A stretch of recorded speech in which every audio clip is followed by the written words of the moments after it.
I'm reading today from the book of Proverbs chapter 18, Genesis chapter 18, and Matthew chapter 18. Through desire a man, having separated himself, seeketh and intermeddleth with all wisdom. A fool hath no delight in understanding, but that his heart may discover itself. When the wicked cometh, then cometh also contempt, and with ignominy reproach. The words of a man's mouth are as deep waters, and the wellspring of wisdom as a flowing brook. It is not good to accept the person of the wicked, to overthrow the righteous in judgment. A fool's lips enter into contention, and his mouth calleth for strokes. A fool's mouth is his destruction, and his lips are the snare of his soul. The words of a talebearer are as wounds, and they go down into the innermost parts of the belly.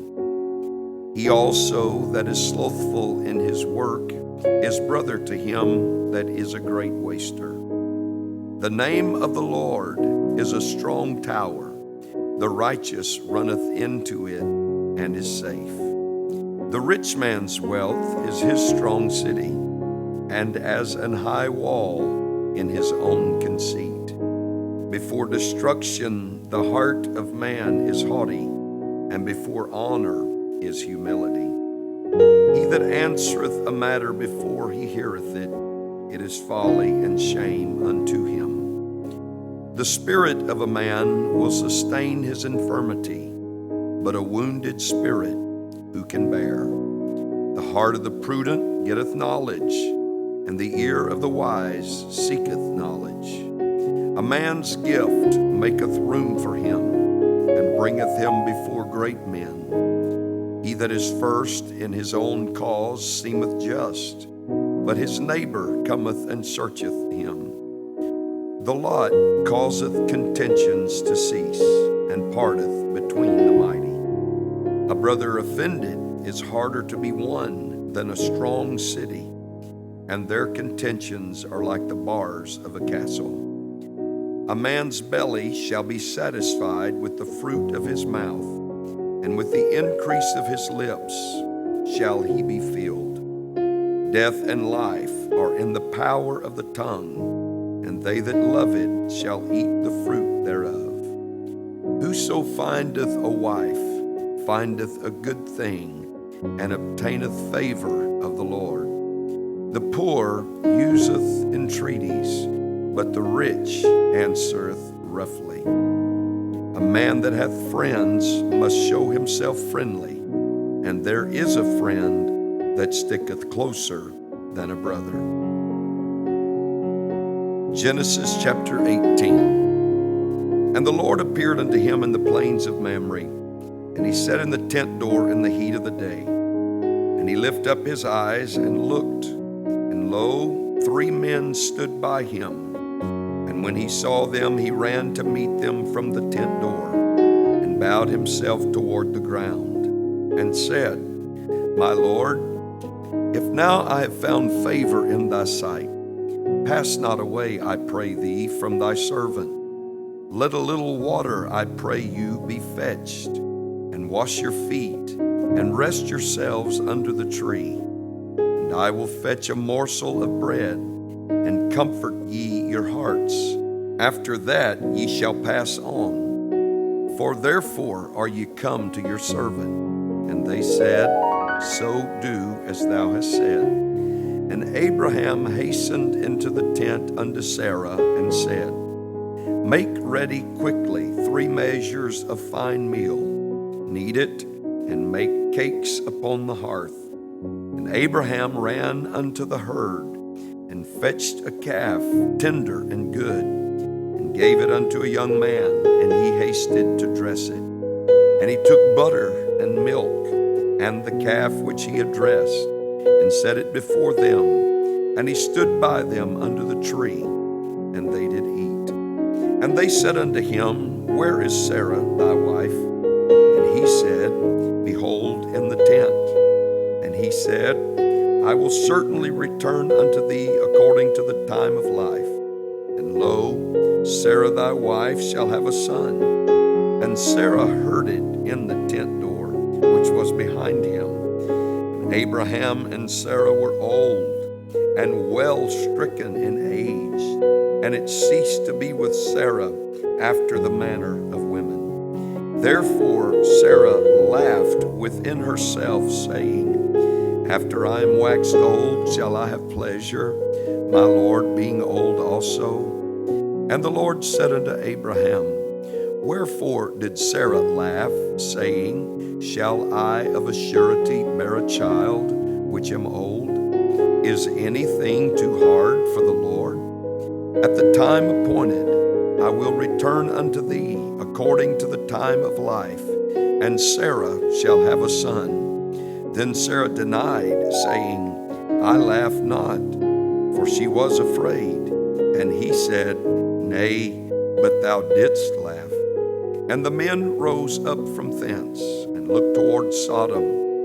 And Abraham went with them to bring them on the way.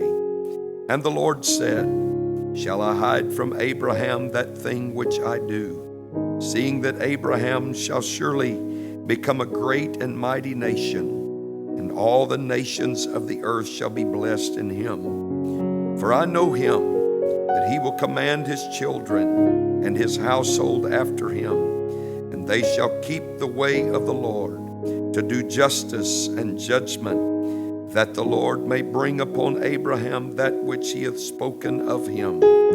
And the Lord said, Because the cry of Sodom and Gomorrah is great, and because their sin is very grievous, I will go down now to see whether they have done altogether according to the cry of it, which is come unto me. And if not, I will know. And the men turned their faces from thence, and went toward Sodom. But Abraham stood yet before the Lord. And Abraham drew near and said, Wilt thou also destroy the righteous with the wicked? Peradventure there be 50 righteous within the city. Wilt thou also destroy and not spare the place for the 50 righteous that are therein?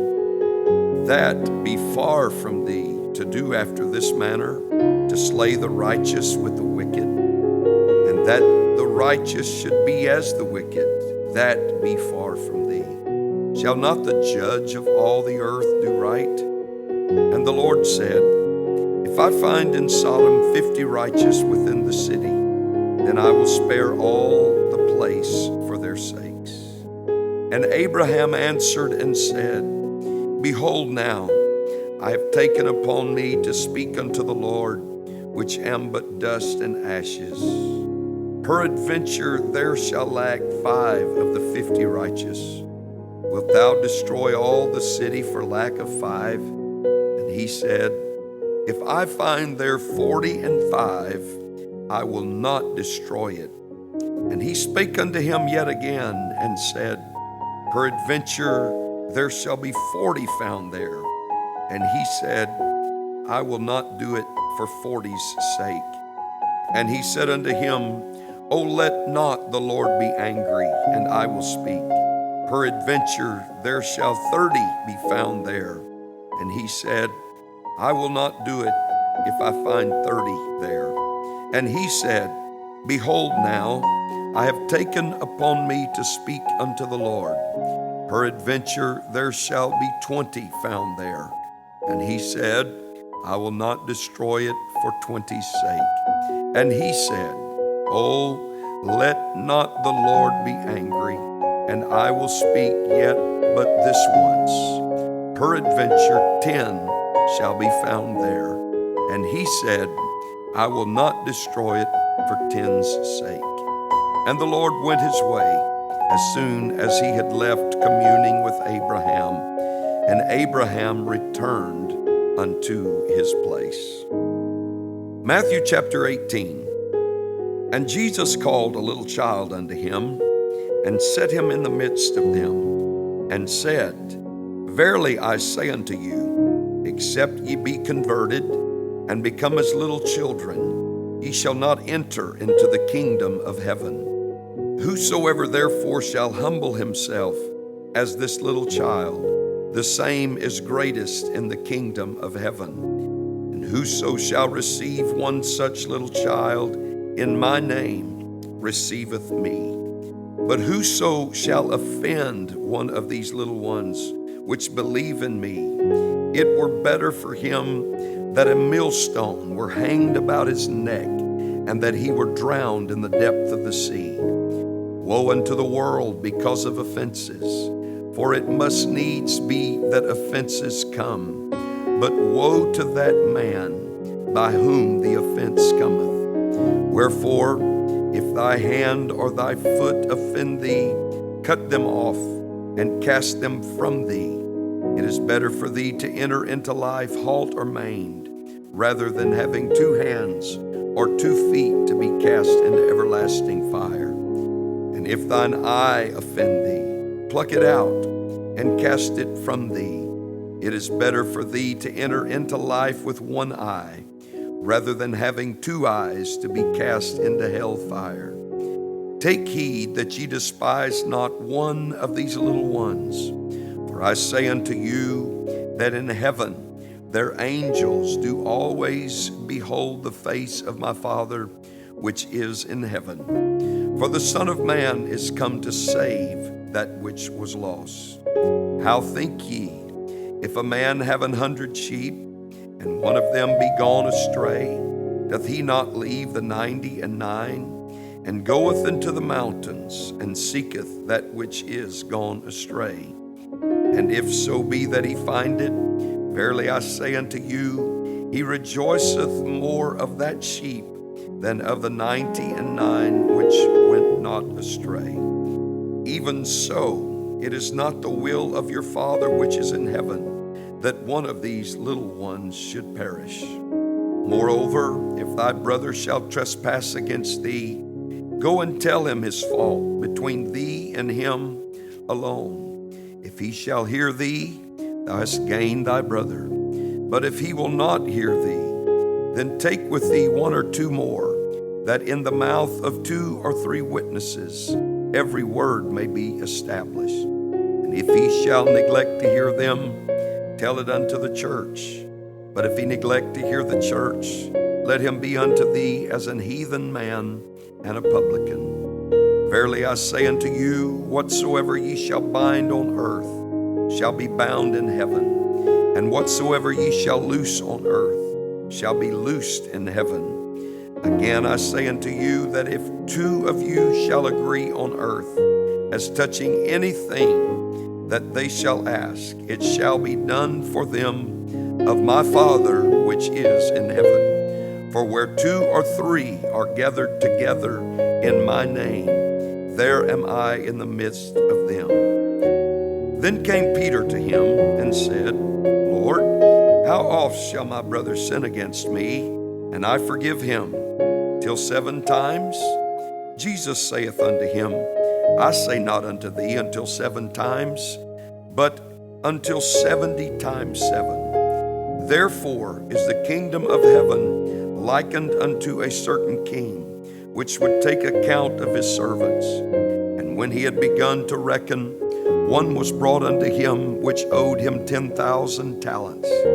But forasmuch as he had not to pay, his Lord commanded him to be sold, and his wife, and children, and all that he had, and payment to be made. The servant therefore fell down and worshipped him, saying, Lord, have patience with me, and I will pay thee all. Then the Lord of that servant was moved with compassion, and loosed him, and forgave him the debt. But the same servant went out, and found one of his fellow servants, which owed him 100 pence. And he laid hands on him, and took him by the throat, saying, Pay me that thou owest. And his fellow servant fell down at his feet, and besought him, saying, Have patience with me, and I will pay thee all. And he would not, but went and cast him into prison till he should pay the debt. So when his fellow servants saw what was done, they were very sorry, and came and told their Lord all that was done. Then his Lord, after that he had called him, said unto him, O thou wicked servant, I forgave thee all that debt, because thou desirest me. Shouldest not thou also have had compassion on thy fellow servant, even as I had pity on thee? And his Lord was wroth, and delivered him to the tormentors, till he should pay all that was due unto him. So likewise shall my heavenly Father do also unto you, if ye from your hearts forgive not every one his brother their trespasses.